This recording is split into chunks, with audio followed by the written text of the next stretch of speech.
ನಮಸ್ತೆ. ಎಲ್ಲಿ ಕಾಣ್ತಾನೆ ಇಲ್ಲ ನೀವು? ಅಪರೂಪ ಚೆನ್ನಾಗಿ ಬಿಟ್ಟಿರ.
ಸ್ನೇಹಿತರೆ ನಮಸ್ತೆ.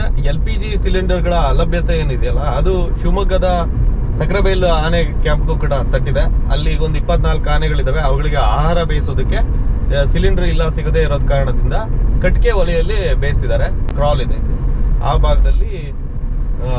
ಸುಮಾರು ಒಂದು 100 kg ಪ್ರತಿದಿನ ಬೇಯಿಸ್ಬೇಕಾಗ್ತದೆ. ಮುದ್ದೆಗೆ ಇರ್ಬೋದು ಅಥವಾ ಹುರುಳಿಕಾಳು ಅದೆಲ್ಲ ಸೇರಿಬಿಟ್ಟು ಅನ್ನ ಈ ತರ ಎಲ್ಲ ಬೇಯಿಸೋದಕ್ಕೆ ಒಂದು ತಿಂಗಳಿಗೆ ಸುಮಾರು 8 ಸಿಲಿಂಡರ್ಗಳು ಬೇಕಾಗ್ತದೆ ಅಂತ ನಮಗಿರುವಂತ ಅಂದಾಜು. ಹಾಗಾಗಿ ಆನೆಗಳಿಗೆ ಆಹಾರ ತಯಾರು ಮಾಡೋದಕ್ಕೆ ಅವರು ಟ್ರೆಡಿಷನಲ್ ಮೆಥಡ್ ಅಲ್ಲಿ ಈಗ ಒಲೆ ಉರಿಸ್ತಾ ಇದ್ದಾರೆ.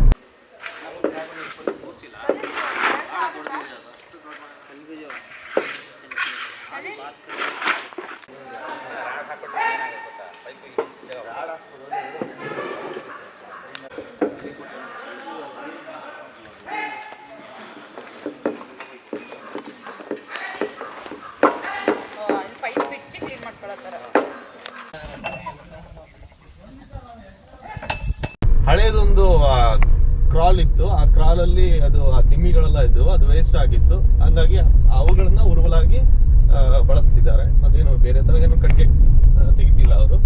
2 ಗಂಟೆ ಹೆಚ್ಚು ಸಮಯಾವಕಾಶ ಬೇಕಾಗಿರೋದ್ರಿಂದ ಅವರು ಬೇಗನೆ ಶುರು ಮಾಡ್ತಾರೆ. 10 ಗಂಟೆಗೆಲ್ಲ ಅದನ್ನ ಬೇಯಿಸೋದಕ್ಕೆ ಶುರು ಮಾಡ್ಬಿಡ್ತಾರೆ. 12-12ವರೆಗೆ ಅವುಗಳಿಗೆ ಕೊಡೋದಕ್ಕೆ ಆಗುವಂತೆ. ಹೋಟೆಲ್ನರಿಗೆ ಅಷ್ಟೇ ಅಲ್ಲ, ಸಿಲಿಂಡರ್ ಅಭಾವ ಉಂಟಾಗಿರೋದು. ಎಲ್ಲರಿಗೂ ಅಭಾವ ಆಗಿದೆ. ಎಲ್ಲೂ ಕೂಡ ಸಿಲಿಂಡರ್, ಕಮರ್ಷಿಯಲ್ ಸಿಲಿಂಡರ್ ಸಿಗ್ತಾ ಇಲ್ಲ. ಮತ್ತೆ ಇದೆಲ್ಲ ಡೊಮೆಸ್ಟಿಕ್ ಆ ತರ ಸಿಲಿಂಡರ್ಗಳನ್ನ ತಗೊಂಡ್ಬಂದ್ಬಿಟ್ಟು ಆಹಾರ ಬೇಯಿಸೋದಕ್ಕೆಲ್ಲ ಆಗೋದಿಲ್ಲ. ಹಂಗಾಗಿ ಅವರು ಈ ತರದ ಒಂದು ಮೆಥಡ್ ಅನ್ನ ಯೂಸ್ ಮಾಡಿದ್ದಾರೆ. Thank you.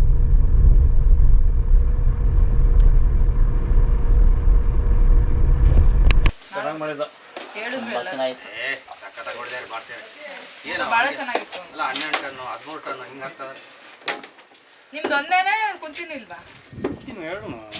ನೋಡಿಲ್ಲ ನೀವು ವಿಡಿಯೋ ನೋಡ್ದೆ. ಯಾರೋ ಬಂದ್ರು. ಕೊಲ್ಲಿ ಕೂತರ್ನಾಗ ಏನ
ಅಲ್ಲ ಟೋಟಲ್ ಅಂದ್ರೆ ಎಷ್ಟು ಕೆ ಜಿ ಲೆಕ್ಕದಲ್ಲಿ ಎಷ್ಟೆಷ್ಟು ಒಟ್ಟು? ಕೆಜಿ 10 ಕೆಜಿ ಏನೋ 20 ಕೆಜಿ.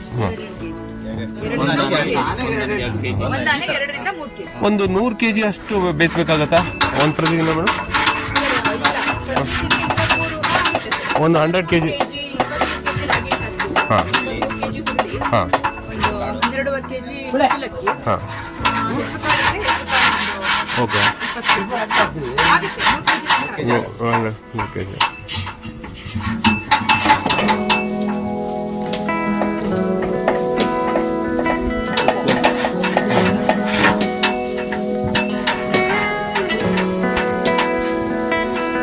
ಇದು ಸಿಲಿಂಡರ್ ಸಿಗ್ತಾ ಇಲ್ಲ ಅಲ್ವಾ? ಈಗ ಸಿಲಿಂಡರ್ ಸಿಕ್ಕಿದ್ರೆ ಒಲೆ ಮಾಡ್ತಿರೋದು. ಈಗ ಕಂಪ್ಲೀಟ್ ಕೊಡ್ತಾನೆ ಇಲ್ವಾ ಸರ್ ಸಿಲಿಂಡರ್? ಸಿಗ್ತಾರೆ ಏಜೆನ್ಸಿಲಿ. ಒಂದು ತಿಂಗಳಾಗಿಲ್ಲ.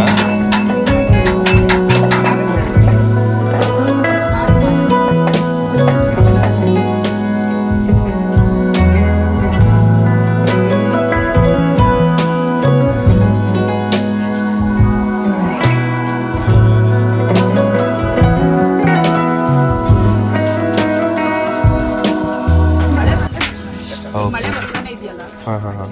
ಹಾಗಾಗಿ ಸೌದೆನೂ ಹಸಿದೆ. ನಿನ್ನೆ ಒಂದು ದಿವಸ ಬಂದಿಲ್ಲ ಸರ್. ಮೊನ್ನೆ ಎಲ್ಲ ಓ ನೀವು ಸಿಲಿಂಡರ್ ಇದ್ರೆ ಅಲ್ಲೇ ಬೇಯಿಸ್ತಿದ್ರಾ? ಹಾಂ. ಓ ಅದು ಕ್ಯಾಂಪ್ ಅಲ್ಲೇ ಆಗ್ತಿದೆ. ಅಡುಗೆ ಮನೆನೇ ಇದೆ. ಎಲ್ಲ ತಗೊಂಡು ಓ ಸಿಲಿಂಡರ್ ಇಲ್ಲೇ ಇರೋದಕ್ಕಾಗಿ ನೀವು ಮೇಕ್ ಶಿಫ್ಟ್ ಮಾಡ್ಕೊಂಡಿದ್ದೀರಿ ಈ ಕಡೆ.